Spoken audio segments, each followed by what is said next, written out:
Rowan County, Georgia. Summer 1847. The sun rose over sprawling fields of the Iron Collar Plantation, its light cutting through the morning fog like a blade. The estate's owner, Silas Harrow, was already awake. Unlike most masters, Harrow did not command with words alone. He had built a system, a network of custom iron devices designed to punish, restrain, and control. Chains, collars, shackles, and restraining tables lined the sheds behind the main house. Every device served a purpose. Every device was measured. Every device was tested. From the perspective of the enslaved, Silas Harrow's estate was a fortress of terror. Children feared the clank of iron as much as they feared the whip. Adults dared not speak without trembling. Harrow moved among them silently, observing, recording, calculating. His obsession was control, and he treated cruelty as a science. Harrow's notoriety spread quietly beyond the county. Rumors told of men who had been broken by devices he invented, of families torn apart for the slightest infraction, and of nights where screams echoed across the fields with no one to answer them. Outsiders seldom came near. Those who did often left in silence, unwilling to recount the horrors they had witnessed. But even the most carefully constructed systems have cracks. The first detailed account of Harrow's iron devices came from Miriam Jones, a woman who had labored in the field since childhood. She remembered the day the collars were first brought out. Heavy iron bands, polished and cold, each inscribed with numbers. Each collar had spikes inside, designed to tighten with every movement. The slightest misstep or word could trigger pain. Miriam spoke of the measuring table, where Harrow would record the height, strength, and resistance of every person in his control. These tables were reinforced with iron and wood, and he kept charts of pain thresholds, a log of how far one could be pushed before breaking. The enslaved devised subtle methods to resist. A hidden stream offered water that Harrow could not poison. Secret hand signals allowed warning when overseers approached. Small acts of rebellion persisted quietly. But Harrow adapted. Each act of resistance became another entry in his ledger, another experiment in human suffering. By late 1847, the death toll, both through direct punishment and neglect, was rising. The plantation became a place of whispered terror. Yet among the enslaved, a spark of defiance grew. Small gatherings, secret meetings, and whispered plans for revolt began to take shape. Spring of 1848 brought more than crops to the Iron Collar Plantation. It brought a reckoning. A new overseer, Elias Crow, had been brought in to assist Harrow. Crow, unlike Harrow, lacked subtlety. He acted with brute force.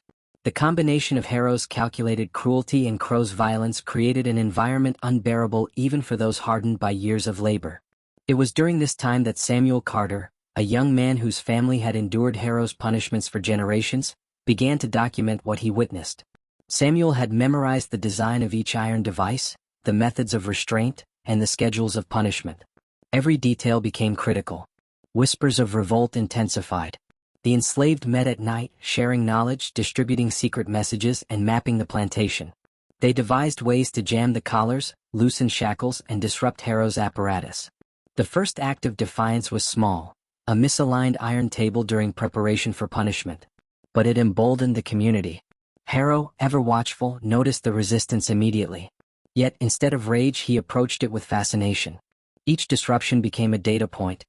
He logged every failure, every unexpected outcome, in a notebook hidden beneath floorboards in his office. By mid-1848, the enslaved had devised a full plan. On a humid night in July, they moved silently across the estate. They sabotaged devices, hid keys, and barricaded rooms. When the morning sun rose, the Iron Collar Plantation was in chaos. Harrow awoke to find his devices unusable, his notebooks missing, and the enslaved population united in defiance. The revolt was violent but swift. Harrow was confined in his own study, forced to witness the destruction he had wrought. The enslaved ensured his own devices were turned upon him. The collars, the chains, the tables, a terrifying mirror of his cruelty. The revolt left the plantation in ruins. Smoke still rose from fires that had destroyed some of the device workshops. Harrow, humiliated and broken, was removed from power, forced to witness the destruction of everything he had built. News of the revolt reached neighboring counties. Journal entries, sketches, and witness accounts revealed the dark methods used at the Iron Collar Plantation, evidence so horrifying that few could believe it. Scholars, historians, and later journalists referenced the events as a cautionary tale, a warning of how obsession with control can lead to extremes of cruelty. The enslaved, now free from immediate terror, carried with them both trauma and a sense of empowerment. They had turned the system against its creator. For decades, stories of the revolt spread quietly, told around fires, in churches, and in whispers to outsiders, a legacy of defiance preserved through memory and oral history. Even decades later, the ruins of the iron collar plantation stand as a reminder. Rusted collars and shattered tables peek through overgrown fields. Shadows seem to linger in the corners where screams once echoed. The estate tells a story of cruelty meticulously designed and resistance meticulously executed. The iron collar plantation is more than a historical site. It is a lesson in both cruelty and courage. Silas Harrow sought to dominate through iron, chains, and calculation, yet the human spirit endured, resisted, and ultimately triumphed. At Hidden Tales, we bring these stories into the light, the horrors carefully hidden, the acts of courage often overlooked, and the histories deliberately silenced. If this story disturbed or inspired you, remember, the past is not powerless when remembered. By subscribing, sharing, and commenting, you help amplify voices history tried to erase.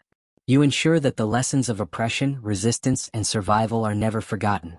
Every engagement supports uncovering hidden truths, preserving stories that matter, and ensuring history's darkest corners are exposed. The iron collar plantation may now be ruins, but its lessons are eternal. More stories await. More secrets linger. And together we will make sure these hidden tales are never buried again.